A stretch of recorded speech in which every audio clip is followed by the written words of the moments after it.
कश्मीरी पंडितों का विस्थापन, सच के पीछे का सच। कश्मीर के इतिहास का एक बेहद दर्दनाक किस्सा। 1990 के जनवरी की वो दहशत भरी सर्द रातें शायद ही कश्मीर के पंडित परिवार भूल पाएंगे। बसे बसाए परिवार, घर बार, कारोबार उजड़ गए। सामने था केवल एक अंधकारमय अनिश्चित भविष्य। कश्मीरी पंडितों पर गुजरी इस त्रासदी को भाजपा और आरएसएस हमेशा से एक राजनीतिक ब्रह्मास्त्र की तरह उपयोग में लाते रहे हैं। वे इसे पिछली सरकारों को दुर्बल साबित करने के सबूत के रूप में पेश करते हैं। पंडितों पर किए गए अन्याय का प्रमाण देकर वे भारत के हिंदू आबादी के मन में मुसलमानों के प्रति नफरत जगाने का प्रयास करते हैं। इसी घटना का कारण देकर उन्होंने हाल ही में कश्मीर की जनता की आवाज को कुचलने का काम किया है। आइए जानते हैं इस दर्दनाक किस्से के पीछे के तथ्य। पाकिस्तान की साजिशों की वजह से 1947 से ही कश्मीर कई बार अशांत रहा है, लेकिन 1990 में हम कश्मीर को उग्रवाद के एक अलग ही चरम बिंदु पर पाते हैं। इस दौर में उग्रवादियों की हिम्मत इतनी बढ़ गई थी कि वे खुलेआम पंडितों को कश्मीर छोड़कर जाने की धमकियां देने लगे। और उस वक्त केंद्र में किसकी सरकार थी? जी नहीं, उस वक्त कांग्रेस की सरकार नहीं थी। दिल्ली में तब भाजपा प्रायोजित वीपी सिंह की सरकार थी। जी हां, देश में अलगाववादियों को इस तरह छूट देने का श्रेय भाजपा और उनके मित्रों को ही जाता है। उग्रवादियों का हौसला उस दौरान इस कदर कैसे बढ़ा, तो उसका भी श्रेय इसी केंद्र सरकार को जाता है जो भाजपा के समर्थन पर टिकी हुई थी। दरअसल अनुभवहीन वीपी सिंह सरकार कश्मीर को लेकर कोई पहलकदमी करने की स्थिति में नहीं थी। देश के गृह मंत्री के रूप में कश्मीर के मुफ्ती मोहम्मद सईद को लाया गया। मुफ्ती के शपथ ग्रहण के ठीक 4 दिन बाद यानी 8 दिसंबर को उनकी बेटी डॉक्टर रूबिया सईद का कश्मीर में अपहरण किया गया।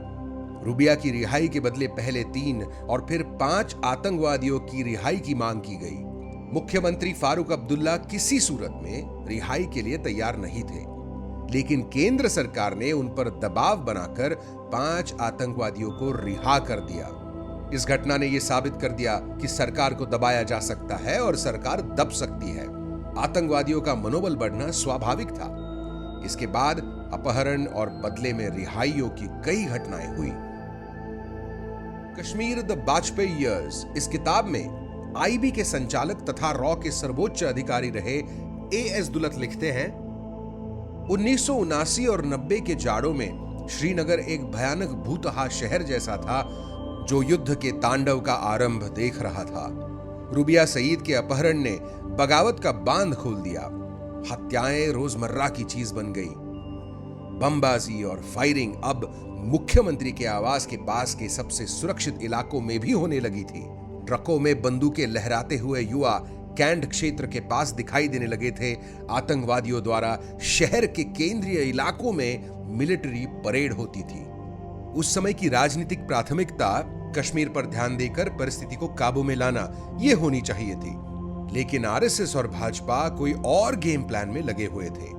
जी हां, अडवाणी की अगुवाई में वो तो देश भर में रथ यात्रा चलाकर हिंदुओं को भड़काने में लगे हुए थे। अगर भाजपा को देश हित की कोई भी चिंता होती तो इस यात्रा के बजाय पंडितों की सुरक्षा का प्रयत्न करते। लेकिन उन्होंने ये भाप लिया था कि कश्मीर में उग्रवाद जितना ज्यादा बढ़ेगा उतनी ही देश भर में मुसलमानों के खिलाफ नफरत फैलाने में उनको मदद होगी।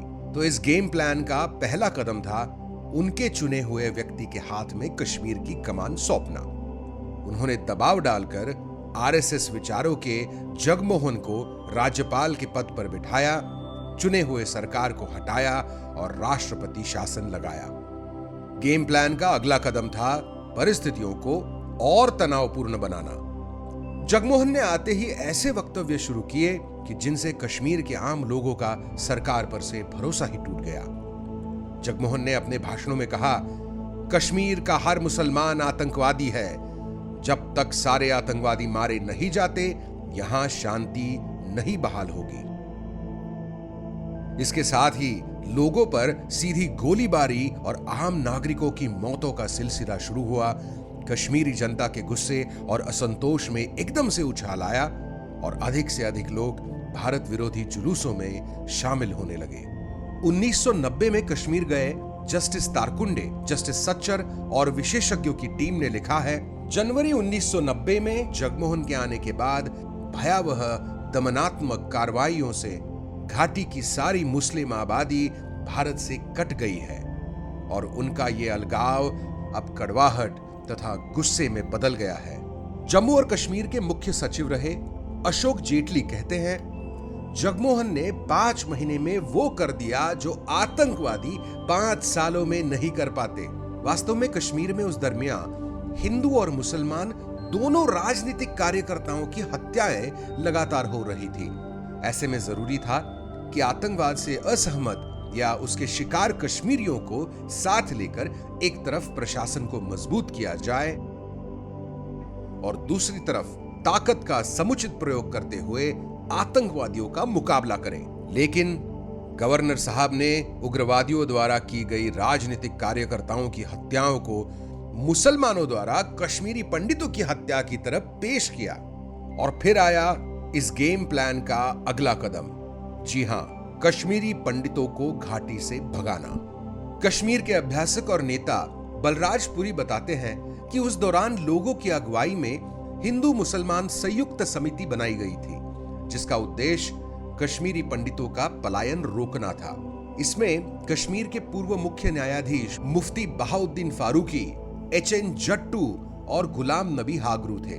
कई मुस्लिम नेताओं, राजनीतिक नेताओं और उग्रवादी संगठनों तक ने कश्मीरी पंडितों से पलायन न करने की अपील की, लेकिन जगमोहन ने संयुक्त समिति की ऐसी कोशिशों को कोई भी महत्व नहीं दिया। इसके विपरीत पंडितों को हिंदू राष्ट्र निर्माण की कहानी बताकर उन्हें पलायन के लिए प्रोत्साहित किया। कश्मीरी पंडित नेता संजय टिक्कू बताते हैं कि उस दौर में कश्मीरी पंडितों के एक प्रतिनिधि मंडल ने जगमोहन से मिलकर अपनी सुरक्षा के लिए गुहार लगाई थी, लेकिन जगमोहन सुरक्षा उपलब्ध कराने की जगह तुरंत जम्मू चले जाने पर जोर दे रहे थे। तवलीन सिंह बताती है, ये तो सच ही है कि जगमोहन के कश्मीर में आने के कुछ दिनों के भीतर वे समूह में घाटी छोड़ गए और इस बात के पर्याप्त सबूत है कि पलायन के लिए संसाधन भी उपलब्ध कराए गए। 18 सितंबर 1990 को स्थानीय उर्दू अखबार अफसाना में छपे एक पत्र में कश्मीरी पंडित के.एल. कौल ने लिखा, पंडितों से कहा गया था कि सरकार कश्मीर में 1 लाख मुसलमानों को मारना चाहती है जिससे आतंकवाद का खात्मा हो सके। पंडितों को कहा गया कि उन्हें मुफ्त राशन, घर, नौकरियां आदि सुविधाएं दी जाएगी। उन्हें यह कहा गया नरसंहार खत्म हो जाने के बाद उन्हें वापस लाया जाएगा। इससे यह साफ साबित होता है कि आरएसएस ने अपने स्वयंसेवक जगमोहन को कश्मीरी पंडितों की सुरक्षा के लिए नहीं बल्कि उनको कश्मीर से भगाने के लिए ही भेजा था। और ठीक यही हुआ। जगमोहन के राज्यपाल बनने के कुछ ही दिनों में पंडितों का यह ऐतिहासिक विस्थापन शुरू हुआ। पंडित मुक्त कश्मीर कराने की जगमोहन की इस सेवा का आरएसएस और भाजपा ने उन्हें खूब इनाम दिया। उन्हें वाजपेयी सरकार में मंत्री पद तक दिया गया।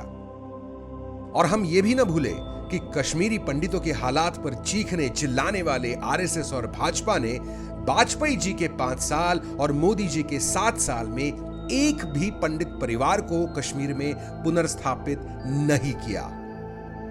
और वो करेंगे भी क्यों? आरएसएस और भाजपा के एजेंडे के लिए तो यह जरूरी है कि पंडित वनवास में ही रहे। अगली बार जब भाजपा और आरएसएस किसी को आपका दुश्मन बताकर आपको सुरक्षा देने का दावा करे तो इतिहास का यह पन्ना जरूर याद रखें।